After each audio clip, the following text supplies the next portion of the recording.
حضرت مولا علی شیر خدا کرم اللہ تعالی وجہ الکریم کو نبی پاک صلی اللہ علیہ وسلم نے نا 2 سواروں کے ساتھ بھیجا، تلواریں دے کے، فرمایا تمہیں نا مقام خاخ پر ایک خاتون ملے گی جو ایک خط لے کے جا رہی ہے قریش مکہ کے نام مدینے سے، تو اس کے پاس سے تمہیں وہ خط ملے گا تو وہ خط لے کے آؤ۔ حضرت مولا علی شیر خدا کرم اللہ تعالی وجہ الکریم 2 صحابہ کے ساتھ وہاں پہنچ گئے، اس خاتون کو اسی مقام پہ پا لیا جہاں نبی پاک نے بتایا تھا۔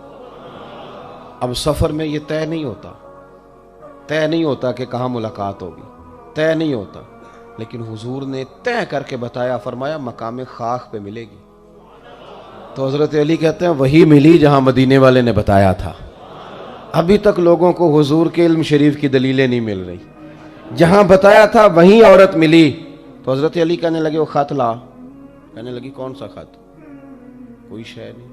اب اس کا جو تھیلا تھا سامان والا وہ تلاش کیا، گھوڑے یا اونٹ پر سوار تھی، ساری تلاشی لی، جو اس کے پاس چیزیں تھی وہ ساری اس سے دیکھ لی، خط ملا کوئی نہیں۔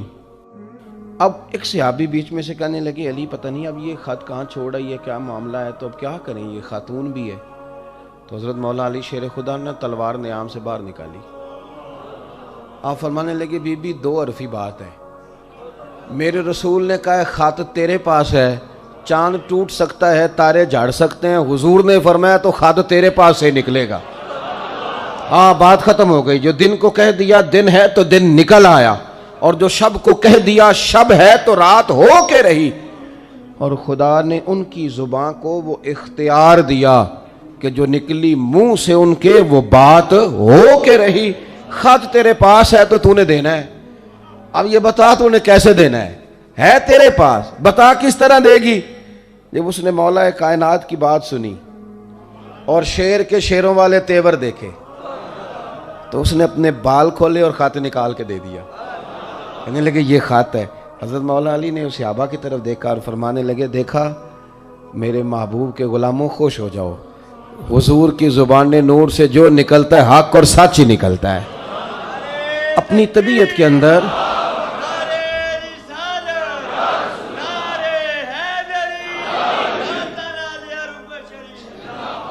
اپنی طبیعت میں نا یقین لائیں۔ حضور نے کہا ہے کہ نماز پڑھو تو روزی میں برکت ہوگی، تو انشاءاللہ ہوگی، انشاءاللہ۔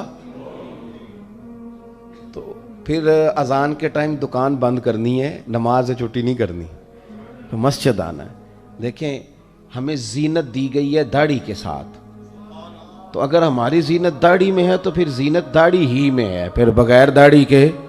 میری بات کی سمجھ آ رہی ہے؟ میں دوستوں سے اکثر گزارش کرتا ہوں کہ بغیر داڑھی کے بندہ ساج سنور کے نکلے تو لوگ کہتے ہیں پیارا لگ رہا ہے، یہ بھی تعریف ٹھیک ہے، لیکن داڑھی والا آدمی کبھی وضو کر کے نکلے تو تعریف اس کی بھی ہوتی ہے، لیکن پتہ کیا کہتے ہیں کتنا نورانی چہرہ ہے۔ اب بالکل رنگ ہی بدل گیا ہے تعریف کا، وہی تعریف ہی ہے، پہلے بھی تعریف ہوئی تھی تو اب بھی تعریف۔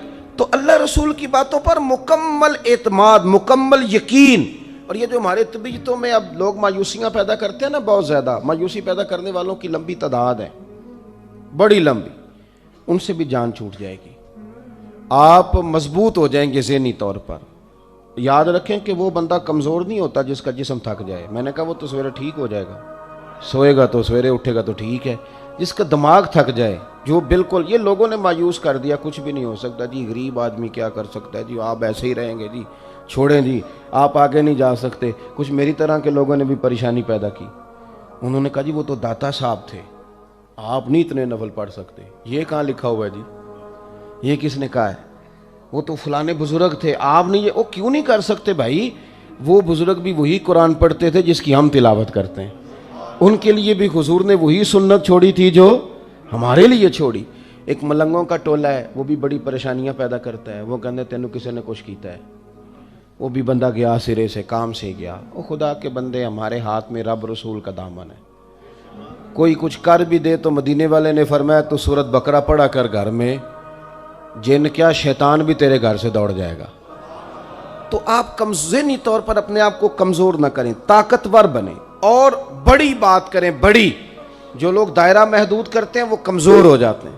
ہمارے اللہ کے بندے چلے تھے کہاں سے پہنچے کہاں. خواجہ معین الدین صاحب رحمۃ اللہ علیہ، یہ بڑی بڑی بلڈنگیں، بڑے بڑے جو ہیں وہ یونیورسٹیاں، آستانے اب بننے لگے ہیں. آپ پڑھیے خواجہ صاحب رحمۃ اللہ علیہ کو تو ہندوستان میں خیمہ لگانے کی جگہ نہیں دیتے تھے لوگ. یہاں خیمہ لگاتے تو کھیڑ دیتے تھے، وہاں لگاتے تھے تو کھیڑ دیتے تھے. پھر انہوں نے یہ نہیں کہا کہ مجھے تو جگہ نہیں مل رہی، تو وسائل آئیں گے تو کوئی چیز بنے گی، کوئی ادارہ بنے گا تو کام ہوگا. یہ لوگ تو چلتے پھرتے ادارہ تھے. ہاں یہ فقیر تھے، جہاں بیٹھ جاتے تھے وہاں جلسہ ہو جاتا تھا، جہاں چلنے لگتے تھے وہاں جلوس ہو جاتا تھا.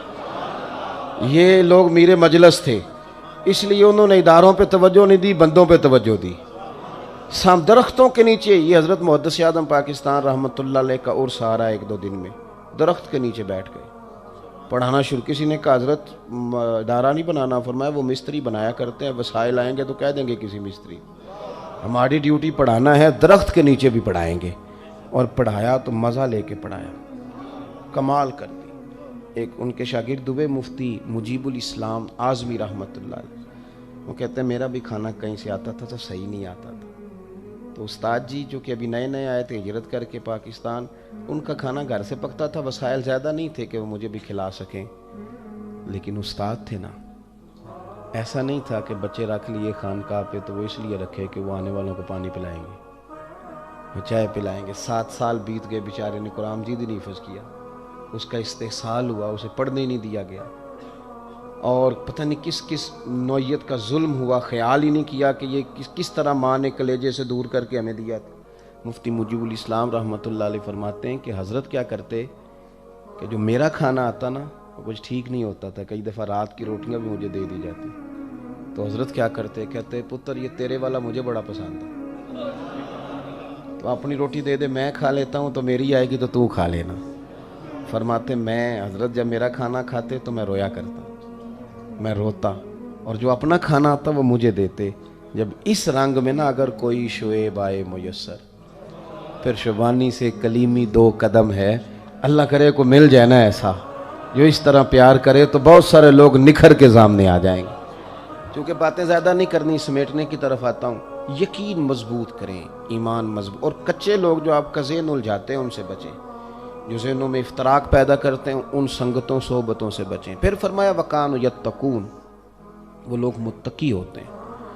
تقوی کا معنی ہے محتاط زندگی گزارنا، بولنے میں بھی احتیاط کرنا، کھانے میں بھی احتیاط کرنا. یہ جو بہت زیادہ ماحول بن گیا نا غیر سنجیدگی کا، ہر آدمی بے تکلف ہونے کی کوشش کرتا ہے، ہر شخص ہنستا ہے، پھبتیاں ہیں، مذاق ہیں، دوستوں کی محافل کے اندر ایک دوسرے کے ساتھ لوگوں کا رویہ. اس سے پتہ کیا ہوا ہے، ہم غیر محتاط ہو گئے. اور مذاق جہاں بھی زیادہ بڑھتا ہے وہاں پھر آہستہ آہستہ اختلاف بھی بڑھ جاتا ہے، نفرت جو ہے وہ آگے بڑھتی. آپ خوش طبی ضرور کریں، یہ حضور سید عالم علیہ السلام کا طریقہ ہے، لیکن سنجیدہ اور محتاط زندگی گزاریں. اور اگر آپ بات بھی کریں تو وہ بھی سلیقے والی کریں، کیونکہ آپ نے جو بات کہہ دی وہ آ گئی باہر، اس کا دوبارہ واپس جانا ممکن نہیں ہوتا. محتاط زندگی. کھانے میں بھی احتیاط کریں، جتنا پیسہ ہم جمع کر رہے ہیں اتنا کھا کے مار نہیں سکیں گے. اللہ تبارک و تعالیٰ کے اپنے ذمہ کرم رزق رکھا ہے، احتیاط کے ساتھ، تقوی کے ساتھ، نظر کی احتیاط، پیٹ کی احتیاط، بولنے کی احتیاط. آپ محتاط زندگی گزاریں. ہمیں شوق ہے بلا لاگ تبصرے کرنے کا، تو کچھ ایسی باتیں کر بیٹھتے ہیں جن میں بعد میں ہمیں پچھتاوا ہوتا ہے، یہ کیوں کہہ دیا، یہ کیوں کر دی. محتاط رہیں. عشق سرکار سے دل جس نے سنوارا ہوگا، اس کی قسمت کا بلندی پہ ستارہ ہوگا، اس کی قسمت کا بلندی پہ ستارہ